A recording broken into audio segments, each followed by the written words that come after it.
convince Tor, the publisher, to grant us legal rights, like actual legal rights, to reprint exactly one copy of each of the books. That is all we have permission for. And what do you know? This morning we got all the files for all the books, including book 5. Do you know how scary this is? Like, he has worked on this for years and now they just like trust us to handle it. So obviously I am freaking stoked. Like, in 3 weeks we're gonna meet Brandon Sanderson and we're gonna be making the biggest, most extra chunky fantasy book series of all time. But of course we need to figure out how to make it first. Since we didn't actually have the paper yet, I started to work on the cover design instead. Ooh, look at that mood board. Ooh, look at that design. Wow. And while I did that, Hansi got to work on figuring out how on earth we could get A2 size paper printed.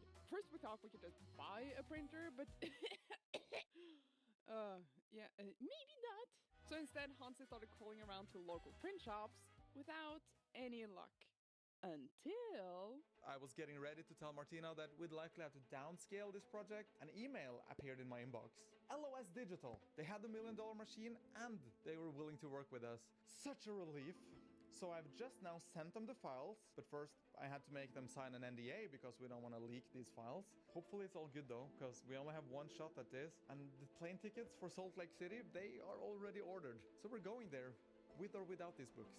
Yeah, all we have to do now is to wait.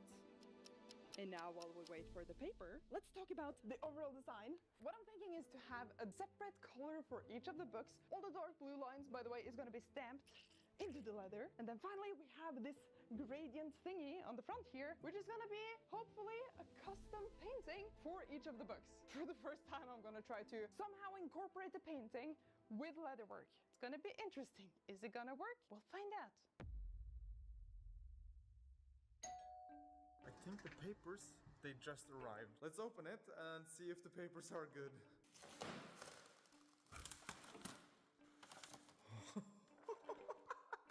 This is my hand, this is the book page. It looks and it feels awesome. Oh, Jesus. Woo. You know, Martina, it's gonna be double as tall once we fold it. Oh. Shit. Yeah, I didn't. Oh God. We're gonna have almost half a meter, more than half a meter of books to bring on the plane. Brandy Sandman, why you write so long?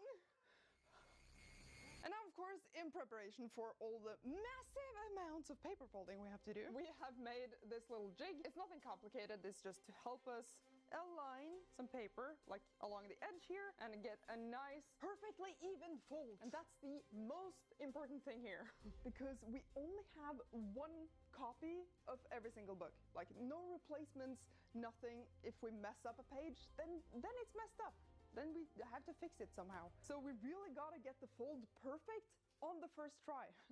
Add some spice to this whole project, you know. The first page, people. Who would have thought folding a piece of paper could be this intense? Is it perfect? It's perfect. Okay, now it's just, what, 1,000 more times? We better get folding.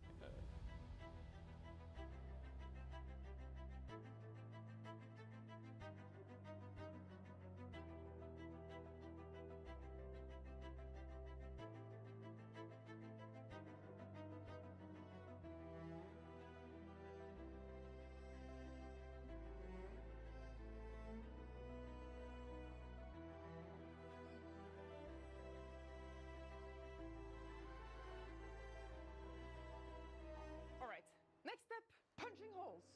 Normally, I would just use one of these, a hole punch every single hole individually, and then stitch the book together. But that's gonna take a very long time. So instead, I'm gonna try to make a jig. This thing we actually used to cut the crown molding for the Dark Academia gaming room that we just did, and we don't need it for that anymore. So now, you, my friend, will become a hole punch. First of all, we're gonna add just a little stopper here. There, get in. Perfect. When I put the paper in, I can just go whoop, perfect alignment. There we go. Paper goes in, doesn't flop to the side. And now comes the tricky part, actually making something that can go, you know, punch the holes.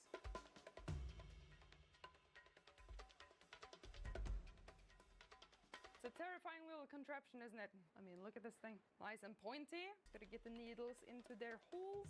There we go. You can see them pointing out like little teeth. And now when I push it, teeth comes out. Because of this cool little spring mechanism. Moment of truth. Will our hole punching jig work? We grab our signature, fold it out, push it to the end, grab the handle of the murder weapon, put it down, align, and punch. Okay, and now we should have 8 holes in the paper.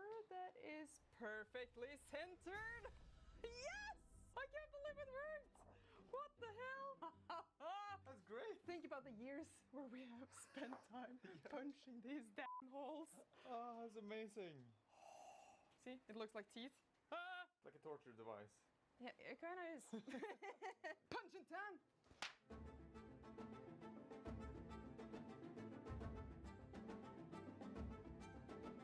Bruh, all the holes done for a 1,000-page book in half an hour?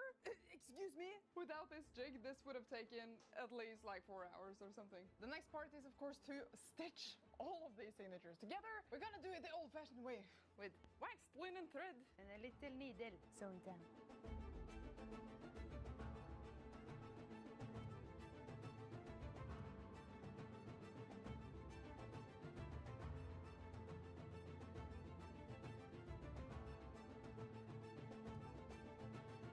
One book down, only 4 more to go.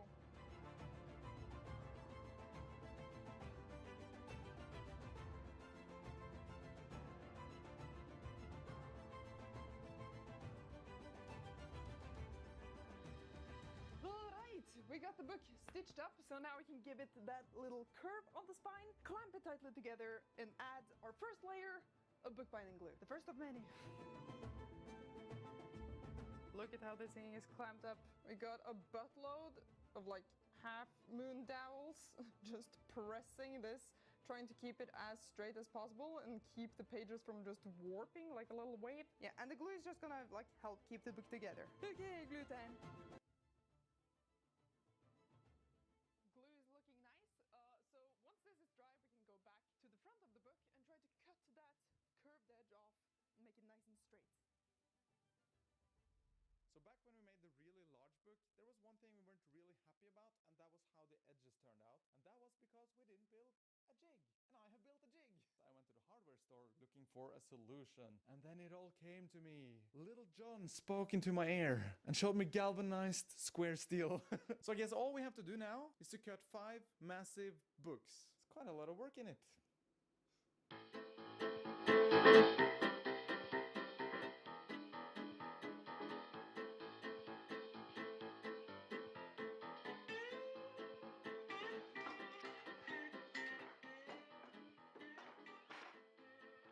Dude, I cannot believe how straight that edge is. We made it! It's the first time we managed it. Holy crap! I feel like this is the first time we can do this. Perfectly curved spine. Perfectly straight front. That's 1 book cut. Only 4 more to go. Godspeed, Hansi.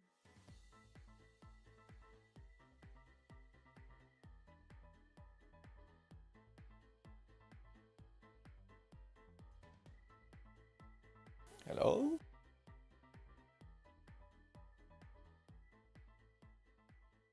Oh my lord. The size of this thing is just stupid. We're almost done with the text block, the stuff that is going inside the covers. There's just a couple more steps. First, headbands.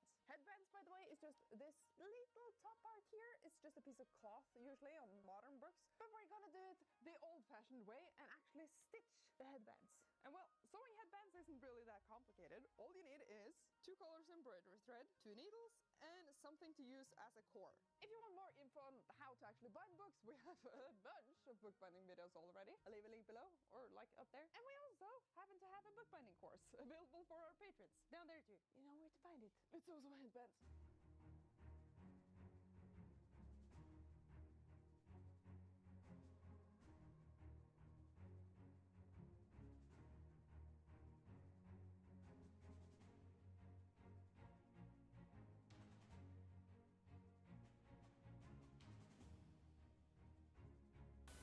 Hello.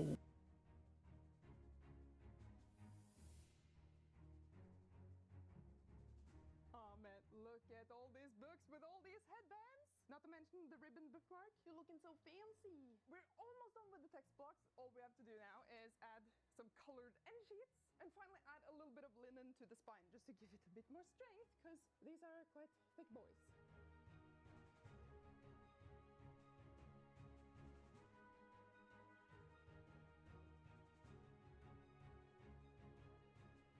End sheets are gluing. These are just waiting for their turn. I'm just gonna go back and forth to glue these, but in the meantime, I think we can start working on the covers. And this is the fun part and also the difficult part. All right, so our goal is, of course, to make some beautiful leather-bound covers with lots of little details and stamps and stuff, layering with embossing to get that depth, some gold details, and ideally 2 different colors. But of course, there is quite a few steps we have to do to get to this result. So I spent a bit of time transforming this into embossing layers that we can actually cut.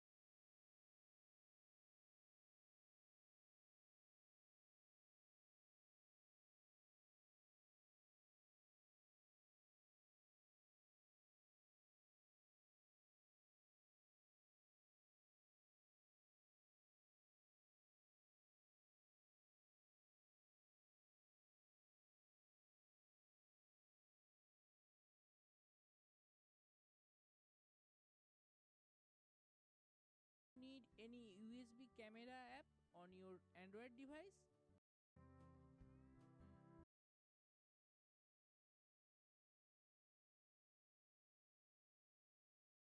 Hey guys, in today's video on the hub to run as well, but and it's picked up MX keys down here, then you want to click that, and on the keyboard it's going to ask you to enter a number.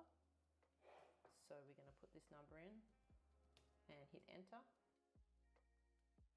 You can now see it's paired the keyboard. Okay, and to pair a mouse, this one is the Logitech MX Master 3. Oops, it's a little bit dirty.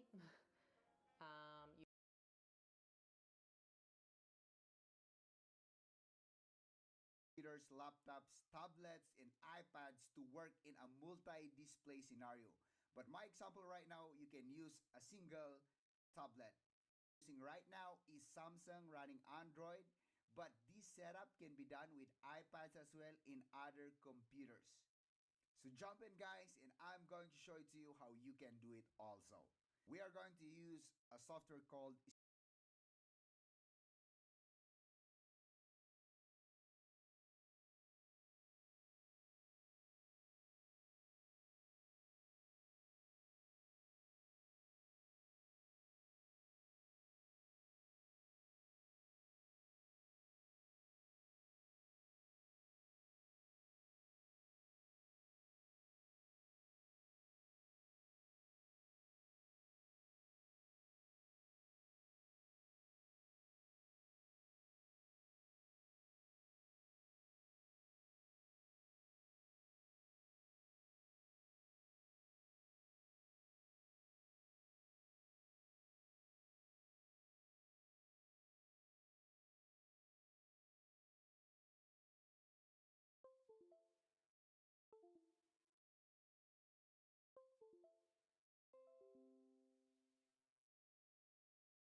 bookbinding. And while I've been working on this, Hansi has taken all of these layers, cleaned them up a bit, added the glue, added the layers, clamped them all together. And also I've done the same with the spines. I just make sure to wet them a bit first, like soak it with some water, because then it becomes bendable instead of just like breaking when you try to bend them. Add some glue, add some little clamps on there, let them dry, and we have all our cardstock pieces ready for covering. And baby, you're gonna look so good all covered in leather. Woo! There's just one little thing we have to do before we can actually attach the leather to the covers, and that is to stamp the spine, because it's gonna be really hard to stamp it when it's curved and stuff, and like it's just easier to stamp it on a flat surface. And so, oh boy, I have spent literal days making these laser cutting files.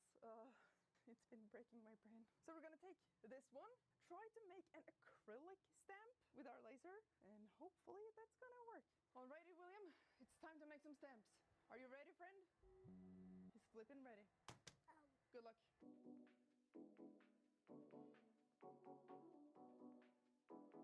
Laser seemed to have done his job. Thank you, William, the second. You're working overtime right now. I think my best bet is just to try to like plop out all the little shapes here, then use the leftover piece as like a alignment tool and try to use some tape to just transfer it over to this back piece.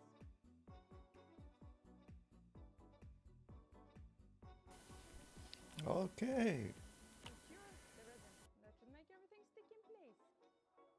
Now before fully curing, let's just remove the outer frame, hopefully without moving anything again. It should be tucked in place now, but you never know. Okay, still looks good. Okay, now we can cure. We interrupt this program with a short message from this plate. See, back when Hansi and I were students, we had the most boring walls in our apartment. Like, you were literally not allowed to make a single hole in the walls to hang stuff. So we just didn't. But now, in 2024, it could have looked like this. All thanks to this plate. See, their mounting system does no damage to the walls and allows you to easily swap out the signs from a select. Use code NERDFORGE at checkout. Thank you. And back to the project. We got our first stamp, but I think before I do anything rash, like actually stamping the leather we're gonna use, I'm just gonna do a little test, just to see that it works the way I think it will. Let's make the leather moist. Let that soak for a bit. It's time for the clampy stampy. Align it there, and now we clampy stamp. Okay, it's been a while, so moment of truth. Does our stamping method work?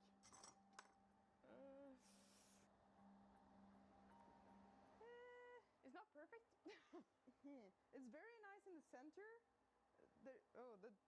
The Dragon Steel logo isn't even there. I think I'm gonna try to put it back on and clamp it again.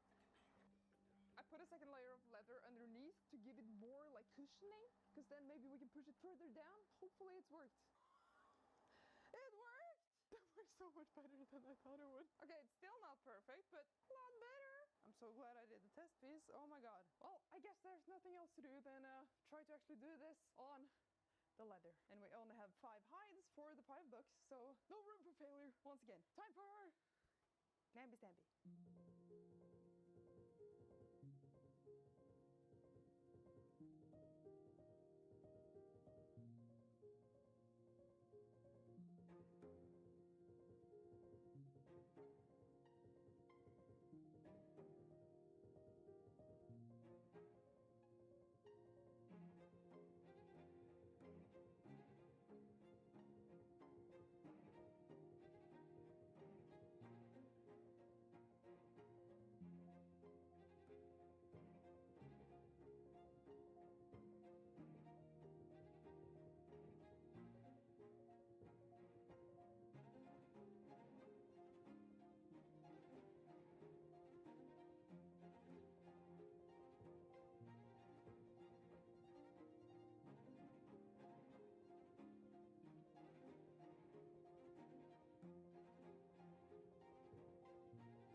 Stamping is complete at last. I mean, it's been 7 full days of just clampy stampy. I mean, I did not expect this to take this long when we started, and I did not expect my hands to almost be falling off from all the screwing the clamps, and my back is a little tired because I've been running around all day, and it's a surprisingly time-consuming process. Like, we've made 24 individual stamps that all have to be like aligned and measured so everything looks straight and correct, and my lord, it takes so long. But I do have to say though that this acrylic stamp method is working so well. I mean, look how crisp these lines are!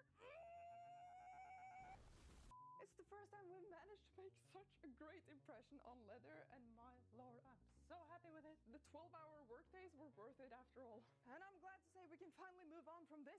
Farewell, little acrylic stamps. You did a great job, but I'm tired of seeing you, so moving on.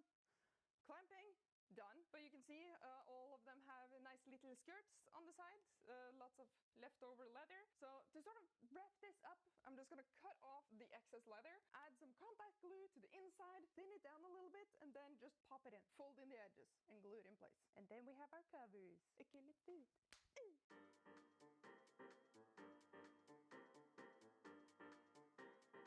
Okay, so while Martina is putting on the leather on the remaining books, we are gonna do something fun and also quite scary. Because I've been testing staining the leather with different sorts of stains, and I think we have found the right method to stain these. So we're gonna start with the first book and try to apply the color. This is gonna be fun, but also quite scary because it's a lot at stake. And once you put on the color, you can't really take it away. So there's that. So here's the first book, and it's looking fantastic. So what we'll begin with is to add some of this medium brown antique leather stain to all the letters and all the borders and everything.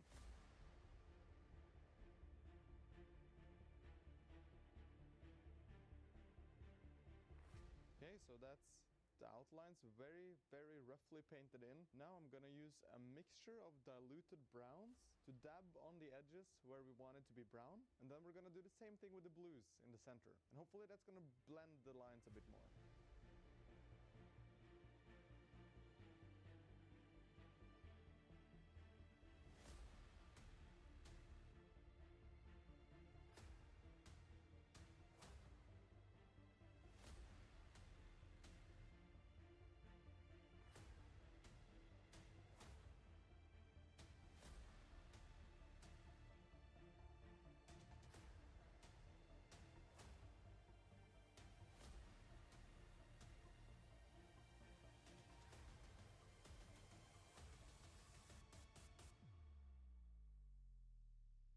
Bruh, our workshop is in complete, utter disarray. We've been working day and night trying to get this project done because our plane leaves in 2 days, and we haven't fully stained this cover. We haven't fully stained another cover. Hansi is over here working on the third cover, and 2 of the covers are like almost done. But of course, we are going to add some gold leaf to these covers, which is what I'm going to start on next. I've set up a little workstation here because all the other surfaces are occupied.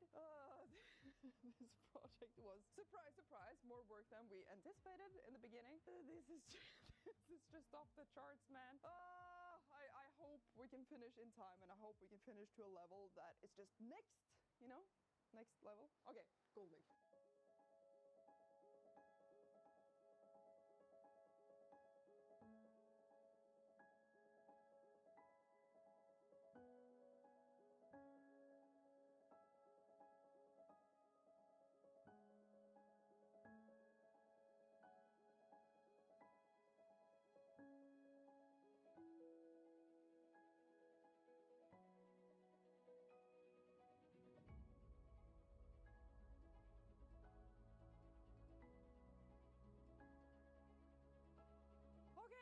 It's been 24 hours, so the books should now be completely dry, and we are leaving tomorrow morning, which is actually just like 14 hours away or something. But now let's finally see what these books look like. I think we spent a total of 5 weeks making these books, and it all comes down to this. Please don't fall apart when I pick you up.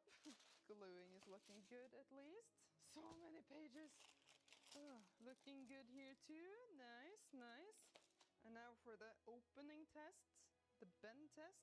Can you open all the way? Yeah, you can! This actually looks so good. Oh, and it's holding together.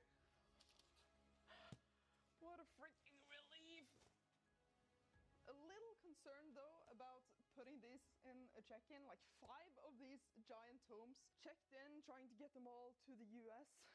Like my biggest fear is just one of them going missing and the luggage not arriving in time or something. Like that would be great.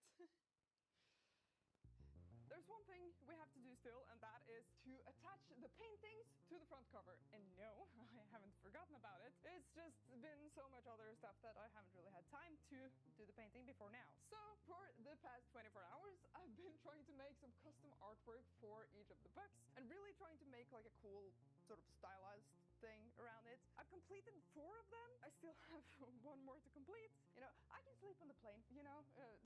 I don't need sleep. Sleep's for losers. I'm gonna complete these books no matter the cost. So let's attach the paintings.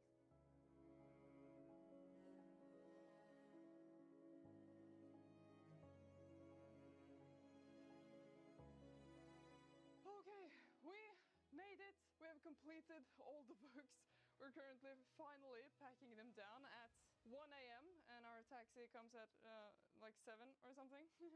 So that's great. That was we barely made it. So yeah, we just gotta pack the books, then go home and pack stuff, and then we're off. But man, I cannot wait to see the look on Brandon Sanderson's face. Hopefully he'll like it. If not, then this experience would have been interesting.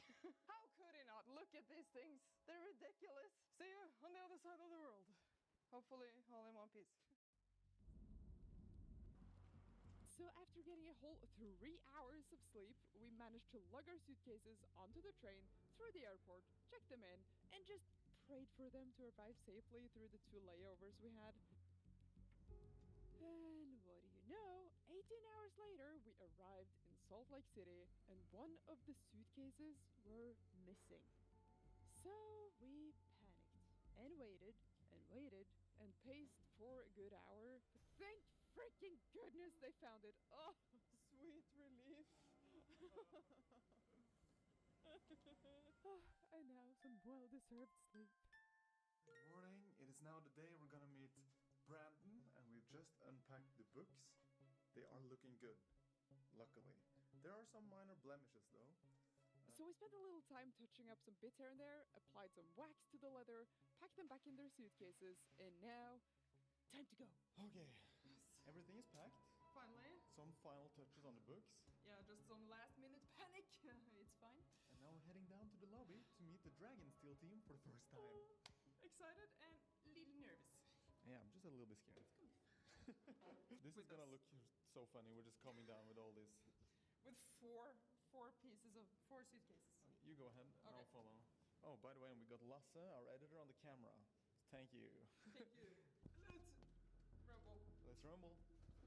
Even though we have wheels, so freaking heavy, man.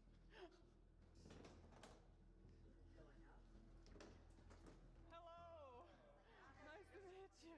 Last night, thankfully. Hi, Martina. Nice to meet you. Oh, nice. Lining up to get their badges right now. Whoa. Nice. You never Martina. know. Some people, Look at the books. Oh. Oh my God. That's gorgeous. The leather Yeah. pounds. Bro, they look so good. Oh. I want to cry. They're so pretty. You understand what I mean now? Like we're fighting with these. This is our competition. See, this is why we couldn't just do a normal rebinding. Look. These are already great. Look The at only thing them. we could work with is size. I see the star. Man himself. The man himself. 500 bucks in like Yeah, at this point my dumbass turned off the microphone to save battery, and so you can really see me scramble here to turn it back on as Brandon approaches. Great job, Martina. We're Nerdforge from... Yes, I've seen some of your videos. Oh, really? Yes. Amazing. So We read some of your books. Yeah. I found the painting in like 3 hours, 3 days. Oh, yeah. That was the first one the algorithm recommended to Oh, me. really? I like stuff That's like that. crazy. So, Amazing. so and I watched that. I saw I'm like, oh, they're binding a giant book, Yeah. and then it turns out it's Yes. Wheel of Time. So yeah.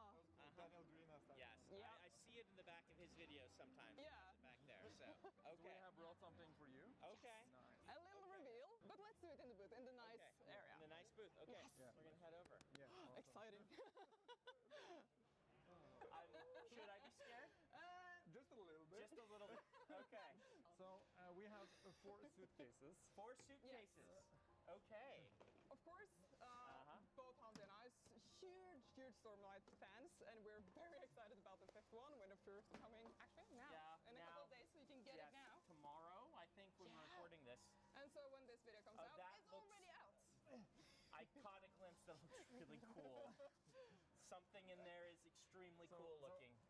So we have seen all the letterbound books, Uh-huh. and we realized you already have great letterbound editions. Uh-huh. So we have to do something just like bigger, I guess. Because when you have something so beautiful, like, you can't compete with that. But in some cases, size does Oh my goodness. matter. What have you gone and done? We have gone and Oh tried. dear. So we have tried to make what Stormlight Archive should be, the proper size to represent, you know, the world that is This is this is the whole book. This is the whole book. This is incredible. I love this. You know, when I was a kid playing D&D, Yeah. you'd always talk about the giant wizard tome, right? Yeah. That you would find. Usually it was like the Necronomicon, so you wanted to burn it. So Of course. you don't want to burn these, but wow. And new cover art. Did you do that? Yeah. I thought like it would be cool to do something custom for each cover. Yeah.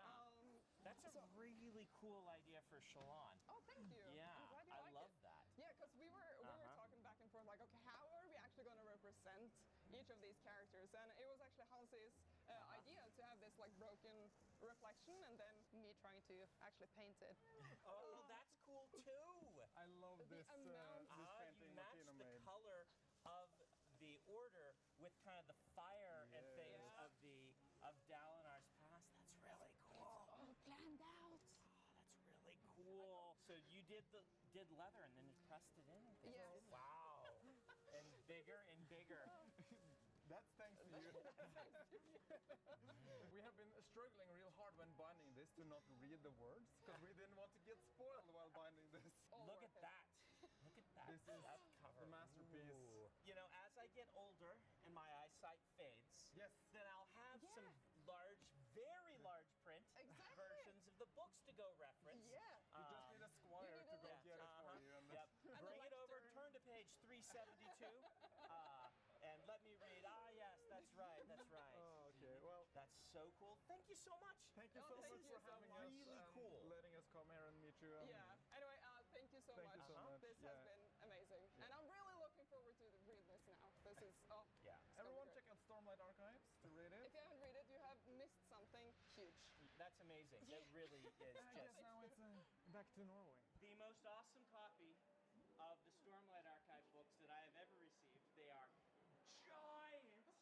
They gave them to me, and we are all going to sign them now. The biggest book I've ever signed. Thankfully, all the books arrived in good condition, and we all ended up signing them together. And after spending 4 days at this event, we had a long flight trip back home, and now we are back in the studio. Finally. Finally. What an amazing project. Oh, it was so much fun to make, and like the event itself was so much fun. One of my favorite things was people coming up to us asking about the merch, even though they had no idea who we are. Yeah, I was like, nerd4.store, just so you know. So yeah, if you want to grab one of these, they're only available until January 2nd. So get it them now. Or don't get it forever. Thank you to all the wonderful people who came to meet us, and of course, thank you to our patrons for continuing to support And us. if you want to see an extended version of this video without ads, that's on Patreon. And finally, of course, thank you so much for watching this entire video. And now it is finally time. Let's have a look at the final result.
space like no other, with next-gen premium fabrics and just this heightened level of sophistication and intentionality.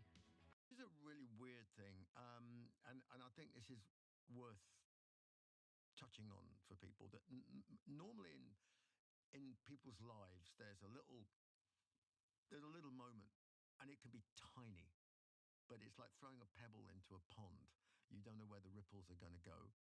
Before I went to boarding school, I went to a day prep school, private school, if you like, for 3 or 4 years. Before that was just like a regular school. But my parents thought, they're going to sort of like make sure that I didn't have to work like they had to work, because they worked really hard. They did. I can't deny that. We had a little hotel that they ran, and Dad ran a garage and a maintenance business and a building business as well. And we all lived in a basement. I would walk myself to school every morning, or get a lift from neighbors or whatever it was. So they were never around for that, because they were too busy cooking breakfasts for the guests in the hotel and all that stuff. Whilst all this was going on, I started this like thing with music, basically. So it was music, theatre. It was just a life of the imagination. And I didn't start really getting into music until I was properly till I was like 13. But when I was at this prep school, we used to have to sing. So we would we have to go to church, and the head of religious teaching was this guy. What's his name? His name was the Reverend B.S. Sharp was his name. So everybody used to call him Batty. He was Batty Sharp. And he was completely deaf in one ear. I think that something had blown up in the war and like blown his eardrum up. So he could only listen to you with one ear. And we went to his church. There was a place in Sheffield called Gleedless. And he was the vicar of Gleedless. So we went to his church, the school. We were all sitting there. And we're all singing these hymns, And he's walking up down the aisle, listening with his good ear, like that, cocking his ear to one side. And so I thought that instead of like mumbling, like everybody mumbled, when they heard, I would just yell at the top of my voice and, basically take the piss. So I did. And he came up and he went, "Oh, you have a very good voice, boy." And on and off. And I was shocked. I was like, "Do I?" And that was it. That was the moment that was the pebble that dropped in the pond that 4 or 5 years later, when I was unsuccessfully trying to be John Bonham on the bongos, and somebody said, "Why don't you give the lead singer a hand, because he can't hit the top notes?" I went, "Can I?" And that was it. And I opened my mouth and this noise came out, and people went, "Oh, wow. Yeah, the bass player, you're no longer the lead singer." Boom. And then we split up, artistic differences. But I mean, Right. But those little comments you might have dismissed that end up making all the difference. I think that people's lives are changed. Sure. Not changed by big things. They're changed by small things that if they notice them. You have to accept it and notice it and go, "Wow, really?" And then you have to go for it. Then you have to throw yourself in the water and see if you can swim. Right. So from that comment, fast forwarding to Iron Maiden, 130 million albums sold a lot. at this point. Yeah, a lot, records. Right? Like maybe even more T-shirts. Like there's the whole merchandising thing. Like a this lot is a nation state, Iron Maiden, right? Like, and there's that sort of famous comment by Rod Smallwood, like distinguishing like what you guys do from like disabusing people that like you're a cog in the music industry. Like you're not in the music industry, you're in the Iron Maiden business, right? And this is like its own thing altogether. Yeah. That has, continued to like flower and be successful for over 40 years at this point. Yeah, we are outsiders in terms of the music industry in a lot of senses. There are bands and there are bands and there are bands, and they're just bands. I mean, you might like them, you might not like them, they might be successful or not successful. But Maiden is somehow more than that. Maiden is part of the core existence for a massive number of people, an unlikely number of people from all kinds of walks of life and avenues, from CEOs to, special needs people. I mean, the whole gamut. And everybody seems to get something out of the band. And I don't analyze it or question it. It just is. And it's a combination of, it's a product rather, of who we are when we get together. It's a strange chemistry because it's manufactured. As in, I would never have met Steve Harris and Dave Murray in the normal course of my life ever if they hadn't gone, hey, we want a singer for Iron Maiden. And now what we have in common is Iron Maiden, is that music. And of course, we've all got to know each other. And one of the reasons I think the band has survived is because we have grown into each other over the years as people, but at the same time, the music is always sacrosanct. When I had throat cancer, and the last thing on my mind was, would I ever sing again? The first thing on my mind is, am I going to get through this and be alive? And the last thing on my mind was, would I ever sing again? And I thought, well, we'll get to that stage when I'm done and we start trying to sing. And I was quite prepared to accept that I might not be able to sing with Iron Maiden again. I might be able to sing, I might be able to vocalize, I might be able to sing in a different way. But if I couldn't sing the way I have to sing with Iron Maiden, I'll help them find a great replacement. Because the music is sacrosanct. Meaning, like, the idea of Iron Maiden transcends you and the role that you play. Like, Absolutely. Absolutely. This is, something that's very special to a lot of people. You don't try to deconstruct it, but I would imagine on some level you have a sense of why it is so important to so many people.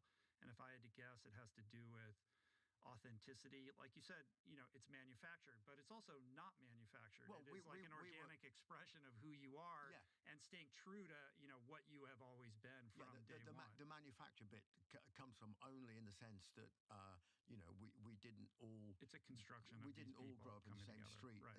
And the actual fact, bands that all grow up in the same street together, that's sometimes a bit of a recipe, or families that play together, that could be a recipe for implosion. I mean, I know Oasis have just gotten back together and doing it, but oh my God, how difficult was that? The two brothers, and so we all are get together, but the music is the single point of contact that is the most important thing for all of us. If I couldn't do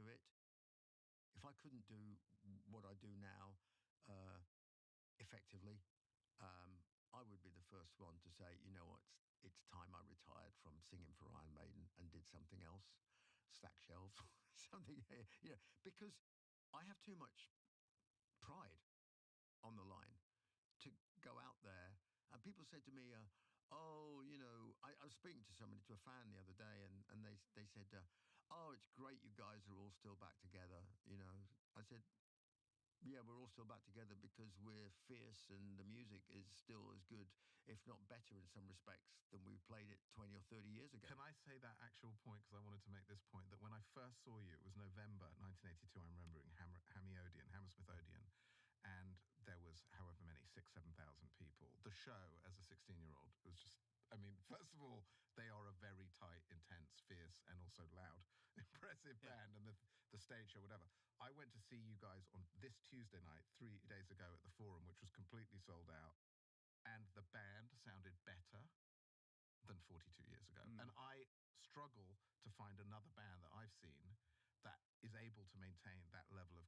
It's like, you have to... next time. I mean, he told me, like Tom Morello said to you the other day, like that 30 years later, like better than ever. Yeah, that's what we had this conversation. And we sort of passed like the fact that you had throat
answer, and very very well could have gone a different way. And for you to come out the other side of that and maintain this extraordinary operatic voice with this unbelievable vocal range is like Yeah. kind of an amazing thing. Yeah. Well, I'm grateful that it worked and that the cancer. I'm grateful that the cancer was where it was and wasn't actually associated with my vocal cords or my larynx. It was in the base of my tongue and in my lymph node. So, the radiation and chemo at the same time and everything that just kicks the crap out of your body in general.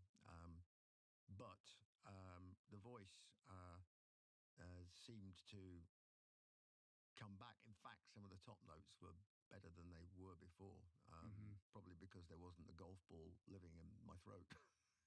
Right. But on that point of the standards that we set ourselves in the band, very rarely do we all come off stage and go, "Yep, that was it, fantastic, nothing to say about that." All of us could point to, yeah, that song in the middle of it, yeah, wasn't too happy with the tone on that, on the voice, and you're just always tweaking it. I mean, we're perfectionists, and so we still play all the songs in the original key. We don't detune, we don't do anything like that on any of the songs. And this guy was saying, he said, "Oh yeah, but he said, you've been going around for years, I mean, all these bands now, they all detune, and they all use backing tracks, and they all use." I said, "Okay, stop right there. No, we're not going to do that because it's not authentic. It's not real. That's just you're starting to get into the world of Disney World now. So no, and if I can't do it, the way I should be doing it, I shouldn't be doing it at all." I have a very good friend called Ryan Holiday, and he writes all these books about Stoicism. He hosts a podcast called The Daily Stoic. He's your number one fan. He's always wearing an Iron Maiden t-shirt. I told you about him He goes to once. millions of concerts. He's written extensively about all the life lessons that he's learned from paying attention to your example and deconstructing the whole Iron Maiden thing altogether. And he's come up with, a variety of principles to help understand kind of what you've done. And one of those that I think is really potent and powerful is like, you guys understand what business you're in. There's this saying that this technologist Kevin Kelly always repeats, like it's this idea of 1,000 true fans. Like if you just have 1,000 true fans who love what you do, like you can build a career on that. And Iron Maiden is really like that at scale, right? Like you have these fans who are so devoted to what you do that they will follow you everywhere and have for decades at this point. But that really is a function of you understanding and appreciating that. Like you're in the service business, right? Like you're there to serve these fans. And I've heard you talk about the importance of like eye contact, whether you're playing in front of 300,000 people or like one person, like you are there for that person to give them that experience that they paid for. There's two areas there. So if the first one is live. So live, absolutely. I try and, Honey, I Shrunk the Kids, Honey, I Shrunk the Venue. So I try to turn the forum into a club. Don't ask me how I do that. I have my own theories on how it works, but a lot of it is about eye contact and reaching out and projecting to the person who's 50, 60 yards away, halfway up the seats at the back. And eye contact is an amazing thing. Human eye contact. I mean, try this experiment, and well, not too often because you'll probably get arrested. When you're on the beach, and try and find some male or female, as is your wish, and stare at them from 100 yards away. Stare at them, and you wait, and you will get the most withering. What the are you looking at? The energy, yeah. Because you can feel it. That's what human beings are built for. We're not built for much that's really any good physically. I mean, human being versus tiger wins. Human being versus fish wins. But in terms of checking each other out, our whole visual apparatus and auditory apparatus is designed for congress with other human beings. It's what we do. We are constantly scanning for eye contact, body language, everything else like that. So if you can project that to somebody a long, long way away, that person then notices that, and then everybody around that person notices that. So they're going, he's looking at, hey, that guy there. He's looking at him, he's looking, and now everybody's connected. You've just connected a couple hundred people. Now move your gaze, do it somewhere else. So I'm doing that during the show. I'm literally, I don't know if you've ever driven a steam engine. Have you ever, like a steam locomotive? No. Really cool That things. has not happened in my life yet. I reckon Saturday. Yeah. I recommend it. I did a steam locomotive driving experience, and I'm on the foot plate, with the driver and the fireman, the guy that Loading the coal. loading the coal, and actually does a whole lot more. He's really driving the engine. All the other guy does is press go, right? But anyway, he opens the firebox, and there's the fire. This is an analogy. I'll get to the point in a minute. So he says, yeah, shovel some coal in. And I said, well, what, I just chuck it in? He goes, no. He said, look for the dark spot. He said, there's a dark spot over there. So put a couple of lumps on there, because we need to get an even fire over the whole firebox. I went, that's exactly what I do with the audience. I look for the dark spot. I look for the bits that need jiving up, because the people in the pit, they're there. People on the floor, you don't kind of ignore them, but you need to take the people at the sides, the people who just bought the last minute tickets, the people, those are the people who you need to include in all this, as much as the people who are in the pit. They've got it all up front. The goal anyway. being everybody is connected Exactly. through this experience. Exactly. Yeah. Without and not on the internet. Everybody is connected physically in the human being web. Yeah. Of eye contact and body contact and all those sensations and getting their arms up and singing and joining in and all that. That's what we do live. Recording, on the other hand, I mean, a record is exactly that. It's a record of where a band was at, mentally, emotionally, musically, at a given moment in time. And that's why records sound different from, they don't sound, every record doesn't sound the same, hopefully, because you move emotionally as you move through. Now, our first, 4, 5, 6 records were when we were in our 20s. And then people had kids, they moved emotionally. So now Senjutsu, we're much more proggy. But we haven't, I mean, yeah, there's some sort of like grumpy people who want us to stay exactly how we were in, 1981. But that's not stopping people coming in, hundreds of thousands of people coming to our shows now. So I say really what we're all about is, one, our fans understand that our music is a journey. And it's a journey that's our journey, not their journey. Their journey is to be on the journey with us. So we don't go, what should we play for the fans? We do, what should we play for us? And then the fans can have their opinion and they'll discuss it. And they respect that we do what we do. And they literally follow that. And that hopefully entertains them. I mean, some of them go, oh, I don't like that album. I love this album. People are discovering us on albums that we've done in the last, 10 years. Well, the albums we did 30 years ago, they're like, oh, what's all this back catalog stuff? And then they rediscover all the early stuff. So your analogy about 1,000 people, you can base a career, kind of. I say that our fans are, my maiden analogy for our fan base is like this table, okay, which I assume underneath the lamination is made of plywood. And our fans are like a plywood table. We lay down a layer of wood, and then the next year we lay down another layer of wood, and then another, and then another, and we just try not to lose anybody. So by the time you've got to 40 years, that's an awfully big table. Yeah.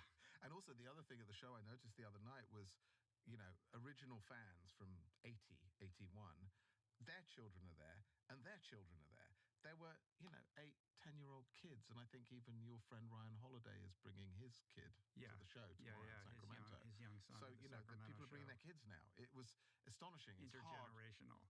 But fundamentally, like, I'm trying to understand what you're saying. So there is the idea of like reverence and respect for the fans, but ultimately the role of the artist is to express themselves in the way that feels right for them, right? Completely. Like not to be like, well, the fans want this, so we're going to do this. Like, no, I'm the artist.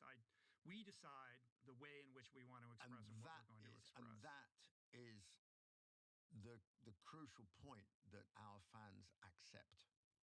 I mean, one or two of them might not, but the vast majority of them accept that. Now, when we go out live to do the best show we can possibly do with the material that we're doing. If a song is particularly difficult, so it's a song that might be particularly lengthy or something else like that. Some fans will love it. Other ones will go take a toilet break. But you're not afraid to challenge them. No, absolutely not. And that's the reason why. I mean, for example, when we did, I think it was A Matter of Life and Death, that album, we did the whole record. We went out, we played a whole new record. In order? I can't remember if it was in order, but we basically did the whole record start to finish. And we had some people in America, like vocal people on the internet, spitting tacks, going, I paid money to go and see this rubbish. Where was Run to the Hills? And I was like, okay, buddy, right. And people were going, yeah, I can't believe they're so arrogant as to do this, yada, yada, yada, yada, yada. And next year we came back to America, and guess what? Double the number of people turned up. Because... And you make of that what? Well, you make of that some of the most vocal people on the internet are not what people are really thinking and talking and saying to each other in the real world, and fans respected it. Then they went, well, I saw Maiden the other night, man, you should have been there. Oh yeah, but I heard they were doing this Matter of Life and Death. Oh my God, it was incredible, blah, blah, blah, blah, blah. You got to go see him next time. And lo and behold, everything we've done has built and built and built and built. And it's all old-fashioned word of mouth. Word of mouth, I think, is, yes, internet, social media, everything else, but it's organic. It's still real. It's real. And that's why some people in the music industry don't understand it, because it actually is quite... To do that requires dedication, long-term commitment. You're playing a very long game. We're playing a very long game, but the music industry is not about that. It's about, how can we get billions of streaming things on TikTok, and which nobody gives a stuff in 5 minutes. It's tissue paper to the flame. 5 minutes time, it's gone. You know what I mean? So we just don't do that. Our numbers on things like TikTok are probably almost irrelevant. Yeah, what's interesting is that, amidst this 130 million album sales or whatever the number is, at the same time, you don't have like breakout singles or consistent like classic rock radio play. No, never. And although, in the United Kingdom, you're like an institution. I'm sure you can't walk down the street without people stopping you and you're on postage stamps and stuff like that. But in other parts of the world, like you can kind of wander anonymously. No, not true. Not true? Not true. Yeah, okay. It's the other way around. Disabuse me. The other way around. No, it's the other way around. Yeah, this is my naive, like, not metal, kind of like fluent. It's the other way around. We were driving to the airport or something, and I was chatting with the driver, and we were talking about self-driving cars. You knew sort of like self-driving Ubers and things like that, and I said, because driving's not really... Honestly, it's not really that much fun. It's kind of like a waste of your life, really. I know you have to have a car in LA, but I said, back in London, I don't have a car. I don't own a car. You take the tube quite a lot. Yeah, and the guy went, how do you get around? I said, I have a bicycle, and I go on the subway, sometimes take the bus, walk. Right. And the guy was like... can you imagine Bono or Chris Martin or somebody like that trying Chris to Martin, do that? Yeah. Absolutely. Chris is quite I'm sure. low key. Yeah, but he walks around but his face Kilburn. is so recognizable. Anyway, go Yeah, ahead. but honestly, I mean, But can I say one story though? When Bruce and I were working together on this project in my office, which is on Portobello Road, we were taking a break. We decided to go down and get coffee at the Greek Oh, coffee the Greek shop. place. So I go in. I said, "Let's go get a quick coffee." So we went in there. I noticed one of the Greek owners just picked up the phone. Literally before our coffees were delivered to us, 60 Greeks just came in.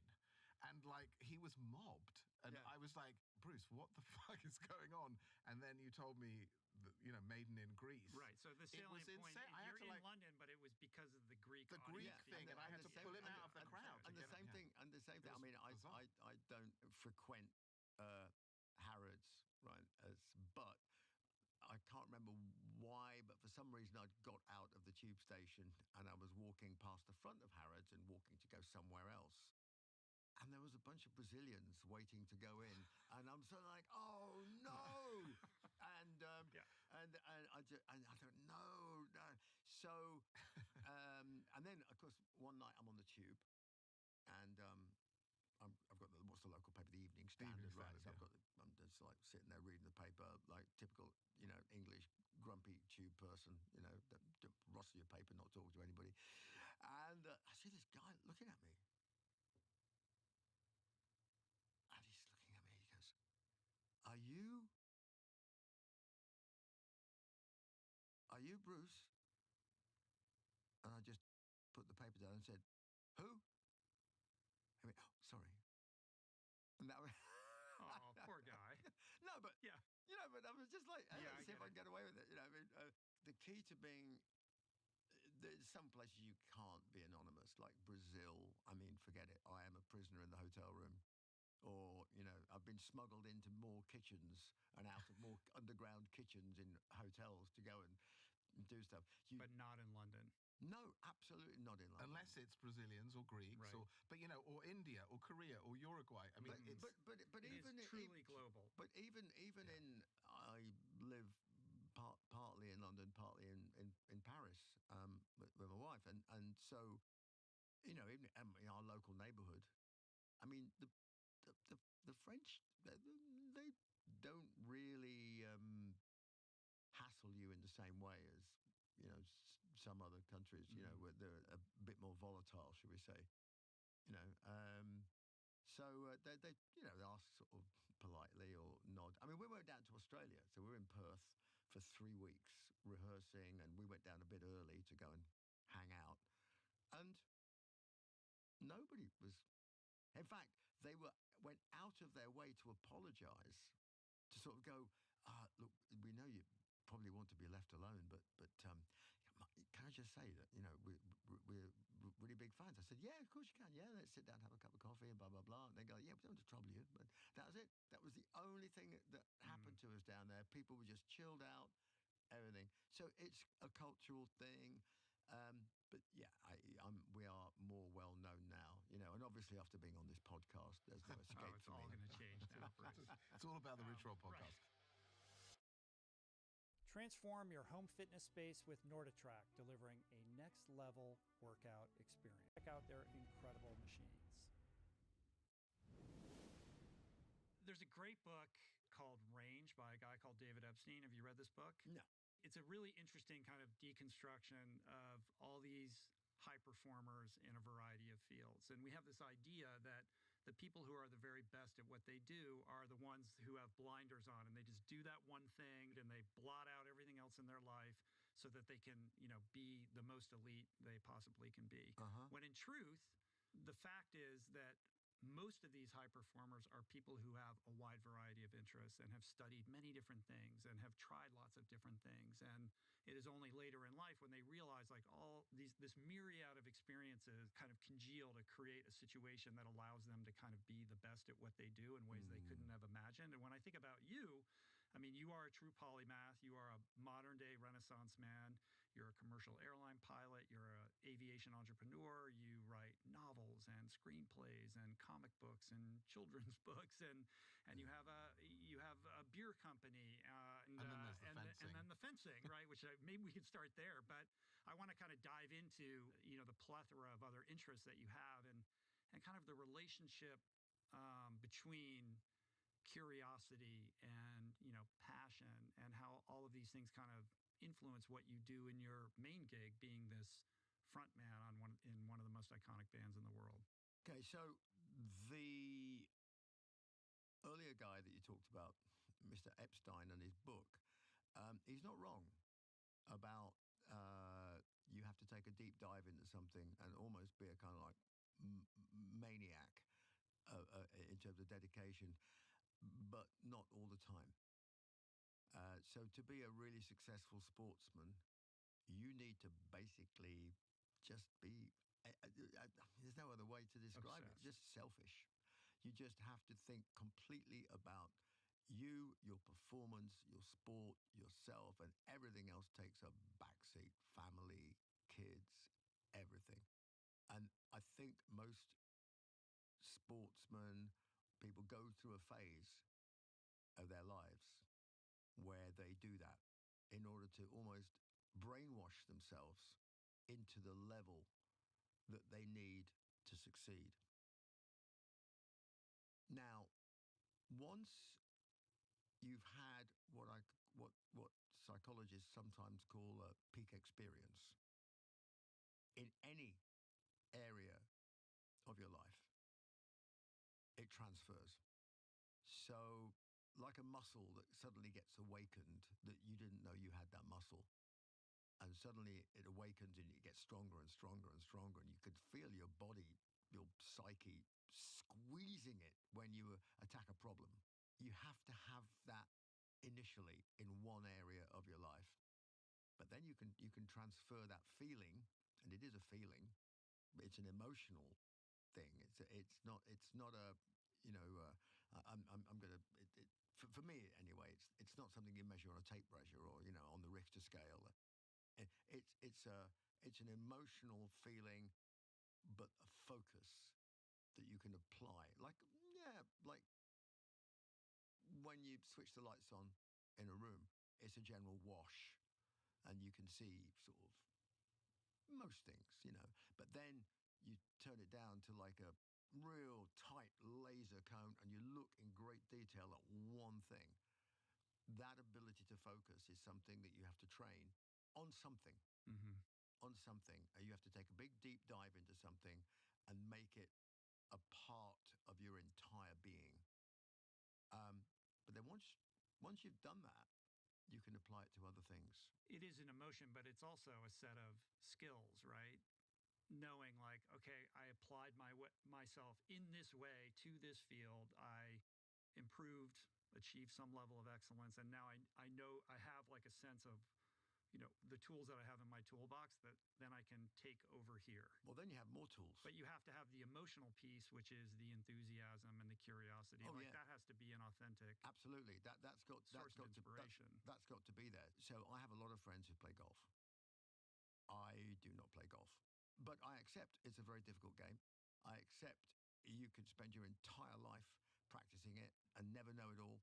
So in that respect, it's very similar to a lot of things I've done, like flying or like fencing or like, you can never know these things completely. The same thing with music. You can never know these things completely. But golf has eluded me.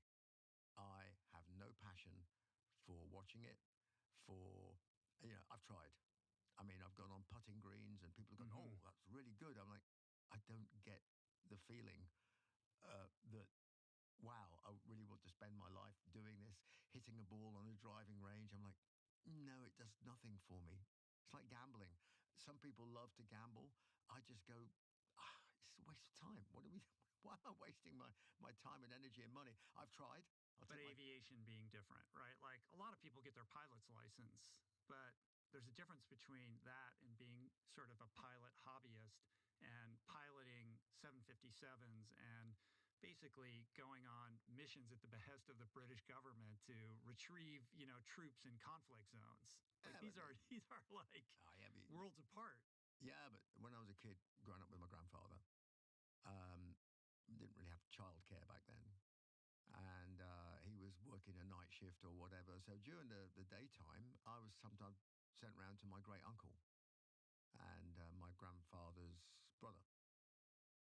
So he was in the Royal Air Force during the Second World War, 200 Squadron, on Liberators and Venturas, Lockheed Venturas, sub hunting around Europe and then West Africa. I used to sit with him and he would just tell me all these stories, and we would make model airplanes together. And my heroes when I was a kid were not when I was a young kid. I'm talking, I was born in 1958, so I remember quite clearly, Yuri Gagarin, first man in space, Russian guy. I remember the headlines in the newspaper because I could read by then, whenever that then was.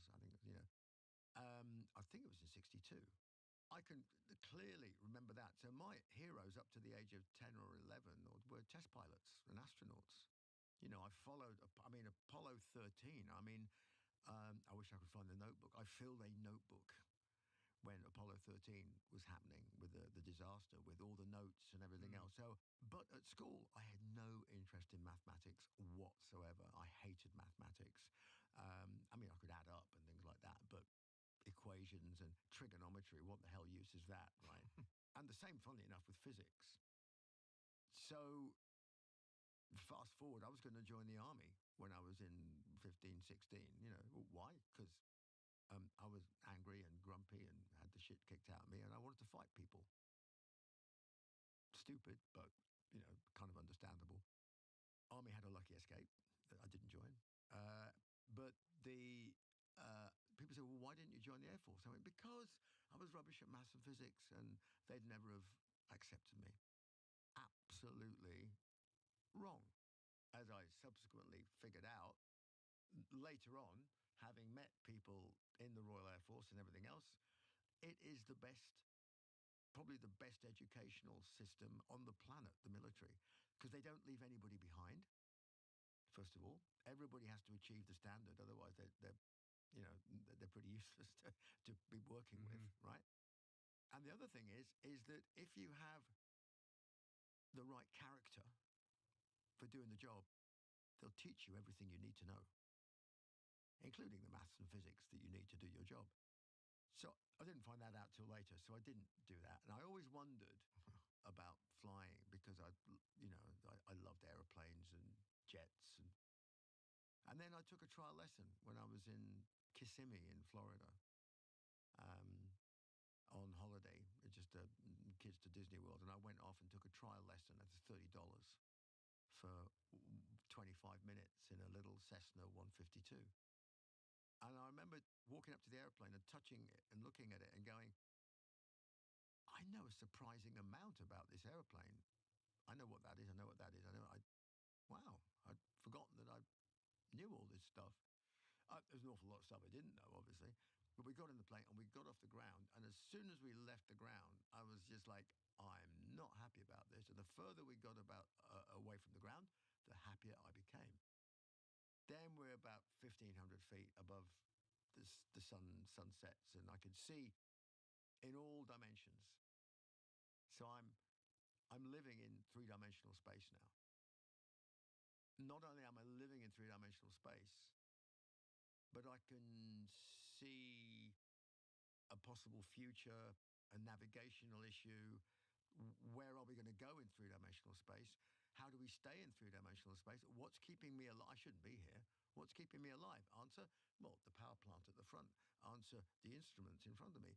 Answer, this little cocoon that I'm surrounded in. How do I know what it's doing?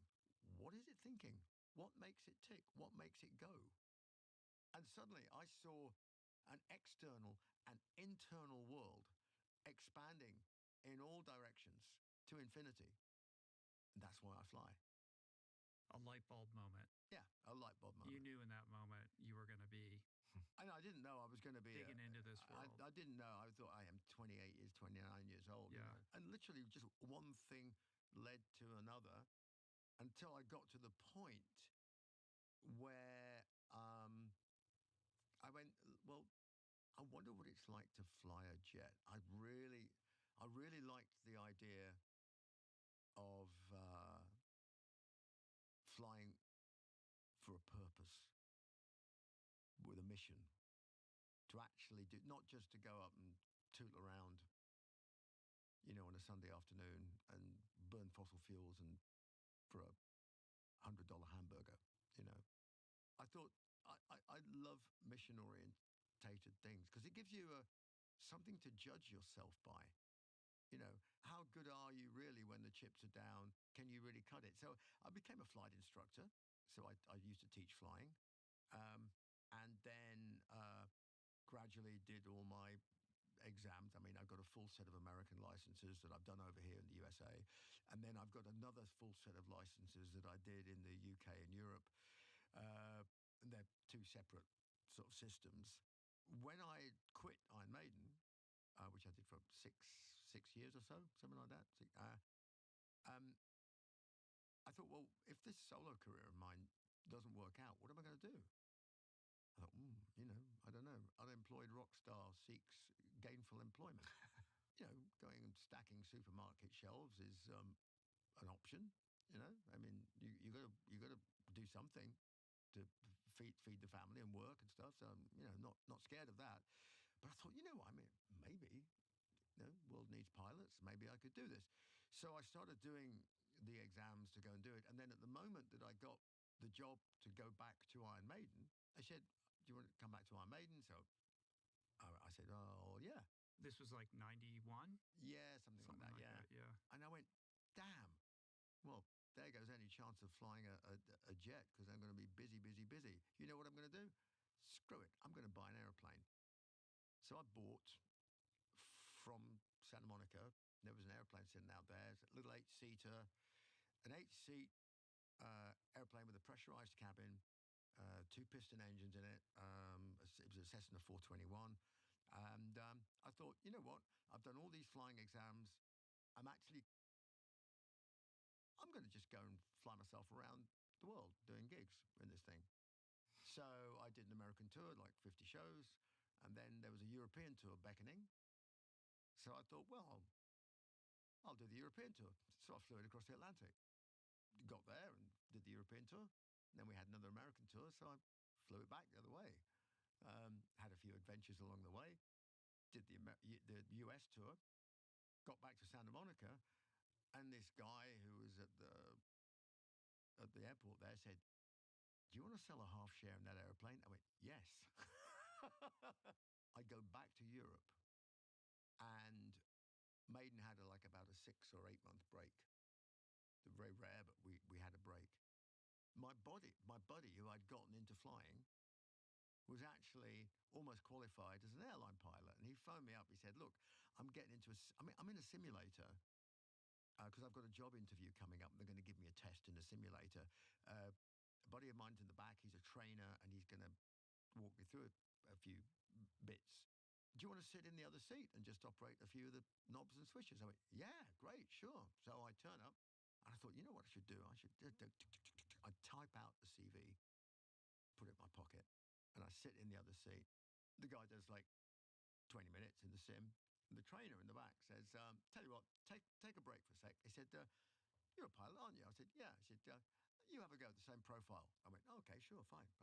Bang. And I did it. And he said, do it again. So I do it again. And as we came into land, it was a 737, it was a simulator. As we're coming into land, we land. I think a pretty good landing. And then the guy collapsed the main landing gear on me. And now they come to a stop. Like, oh wow, what was that? I think the gears collapsed. He went, yeah. He said, I couldn't let you get away with a landing that good. He said, considering you've never done this before. He said, so I collapsed the gear. Screw you. But he goes, he said, so where'd you learn to fly like that? I said, well, I've just been flying around the world. Flew across the Atlantic a couple of times in a single crew twin engine pressurized airplane with no autopilot on it. You put your hours in. You put the hours in. It was the hours, but it was the level of raw flying that was there. Mm-hmm. And he said, wow, you'll be giving me your CV next. I went, funnily enough, here it is. And this is what led to you basically being employed as a commercial airline pilot. So he then said, come on, let's go for a beer. So the three of us went for a beer, and we were talking about flying and about experiences and about stuff. And I said to him, do you always do your job interviews in the pub? He said, yeah, usually. He said, you find out a lot more about people when you're sitting here talking to them. He said, what do you want to do? I said, look, I would just love to fly a jet. I'm not John Travolta. I can't afford my own. So I figure it would be cool to get a job. But I don't want to be a pilot for life. I have another job. It's a pretty good one. But I figure that the industry is cyclical. You need pilots that you can get rid of in the winter. When there's loads of flying in the summer, in the winter, and then they come back the next summer. He goes, you're absolutely right, we do. He said, but you need to get a certain minimum level of experience before you can jump in and jump out. I went, okay. He said, but let me think about it. He said, I'm going to join a new airline as the head chief pilot. Yeah, let me see what's going on. So I phoned him a month later and I said, hey, any news? He goes, yeah. He goes, there might be like a half a line, like half a job going this summer. I went, yeah, wow, great. I'm in. He goes, let me work on it. Then he phoned me back. He said, you know what? It might only be a quarter, might only be a couple of 100 hours of flying. I went, look, I'm game. And then 2 weeks later, the phone rang. And he said, hi, it's John. Listen, what are you doing on Monday? And I said, you tell me, what am I doing on Monday? And he said, can you start full-time at British Airways, type rating on a 757, first officer? I went, I mean, this is Can you imagine typical if Bruce you are a Dickinson. passenger and you're boarding the plane and Well, that's happened. Yeah. I know that's happened. Wait, hold on. You're a pilot and also I loved your albums? Yeah. Like, no, that has happened multiple So times. I didn't realize it was BA. There was this other airline, oh, Australia. no. So the training was done by BA. I see. So I was trained by British Airways on their type rating on the 757 and the simulators. But I was going to be joining another airline. But in the meantime, when you're your first jet that you ever fly, you have to do a minimum of 40 sectors before you can be assessed for a line check. So and at that point, they take the training wheels off and you're a regular pilot. So a sector is a takeoff and a landing, basically. So you've got to do 40 takeoffs and landings in various roles. So because the airline that I was going with had only one 757, and most of the time it was flying night flights to Africa, it was going to take me an awful long time to get 40 sectors. So they did a deal with BA whereby I would fly 20 sectors with BA as a first officer because they could do a lot of short flights in Europe. So I did my 20 flights with BA and then rejoined my airline and went straight off on a night flight to Sierra Leone in the middle of a war. Again. Not your first flight into a war-torn place. Oh, it was. Not your last is what I meant to say. No, it wasn't. No, last we were flying into Sierra Leone, and the war. There was still a curfew because the war was still officially not over, so they still had curfews and stuff like that. So we would fly in and land at like around about 7 in the morning overnight, and then we'd disgorge our passengers, and then a few of them we couldn't stay there. So we had to fly on up the road to the Gambia, which is just a couple of countries up. We'd stay there for 12 hours minimum rest during the daylight hours, then get back on the airplane at midnight, fly back to Sierra Leone, where the passengers had travelled there outside of the curfew hours. They'd been waiting a couple of hours. We'd pick them all up, and then we'd fly back to Gatwick and get there at God knows what hour in the morning. And you're doing all of this while fully employed by Iron Maiden at the same time. So at the time, I had 6 months to get all this done.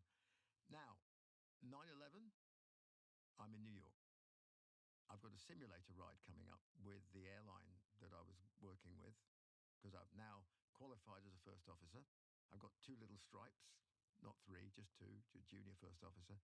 One of my first simulator checks coming up.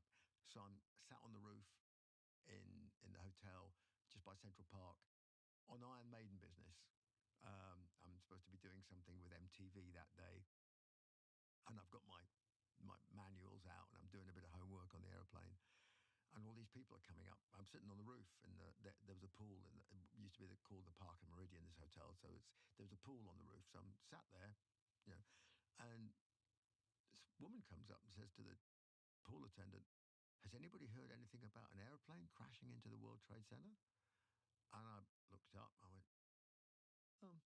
Now I happen to know that it's not uncommon for airplanes to crash. I mean, the Empire State Building has had several airplanes crash into it over the years. I'm thinking it's some guy, tiny little plane, Cessna or something. You know, I think, oh, that's unfortunate. That's weird.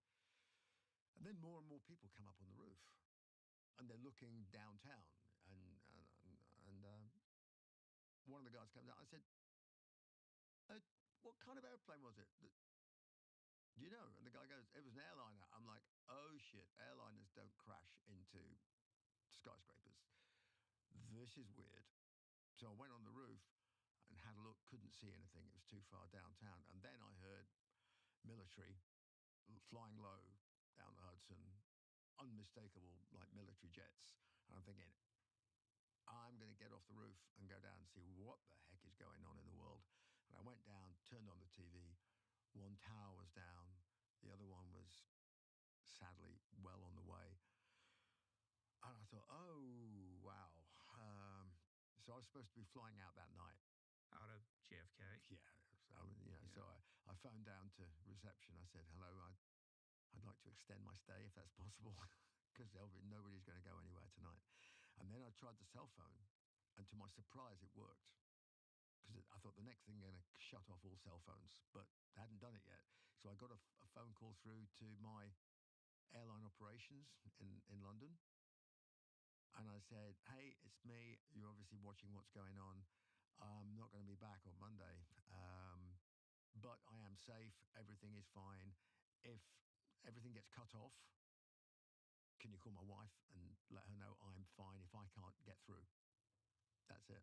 And I was there for 3 or 4 days, walking around in that strange atmosphere. It was awful, just odd, like you were in another world. Twilight Zone, you know. On the topic of, flying for a purpose, at what point do you start doing these flights in conjunction with the British military? I know there was one flight where Sasha was telling me you took Jamaican gangsters back to Jamaica. Yeah. Like you started doing kind of these, they're sort of like missions, no, right? It's what the airline did. So this was part of the airline's business. Yeah, we had 11 airplanes. We had 5 757s, 5 737s, and a spare Airbus in the end. That airline that was in on 9/11, that went bust 2 weeks later. After 9/11 paid to everything. And then 3 months later, this other airline started literally out of the ashes of that one. And they phoned me up and said, "Do you want to come fly a 737?" So I retyped on a 737.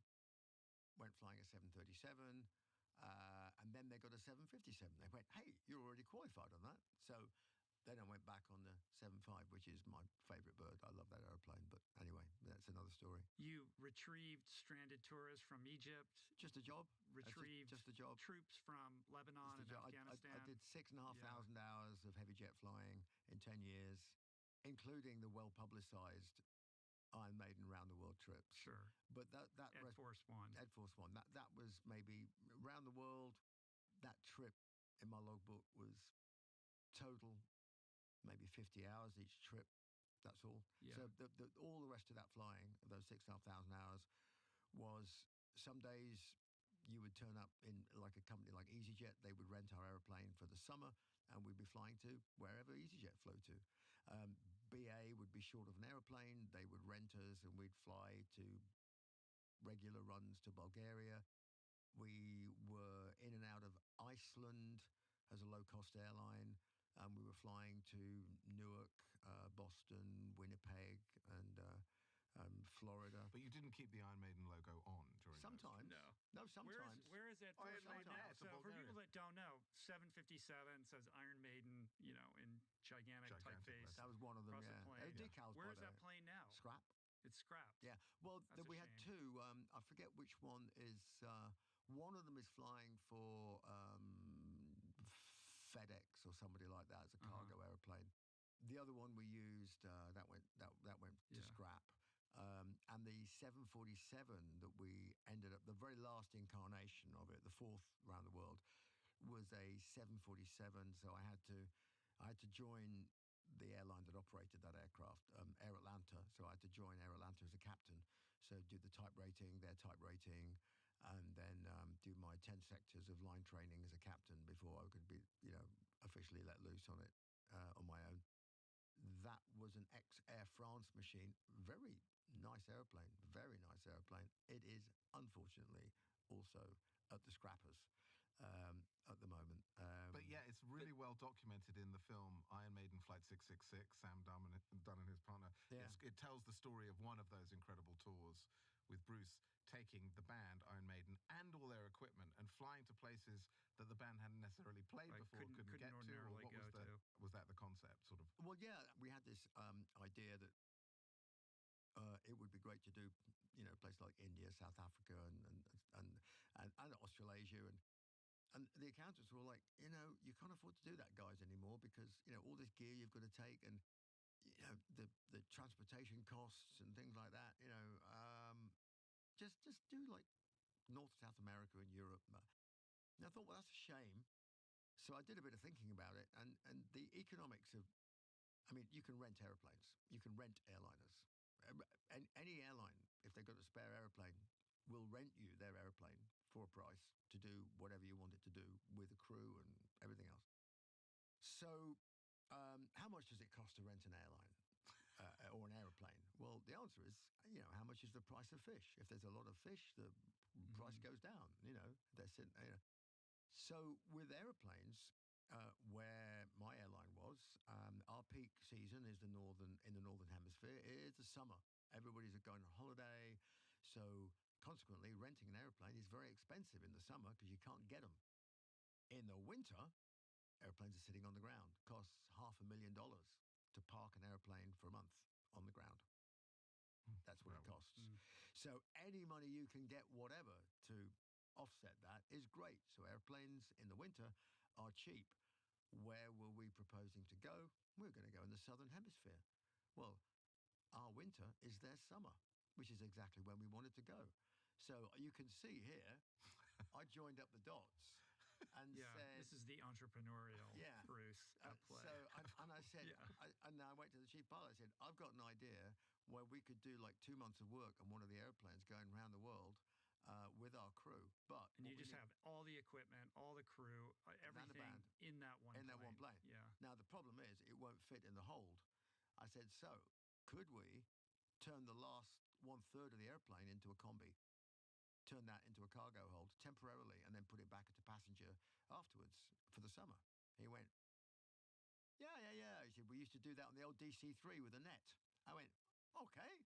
So that's how we started. And of course, it was a hell of a lot more complicated than that, which involved doing like stress analyses. Because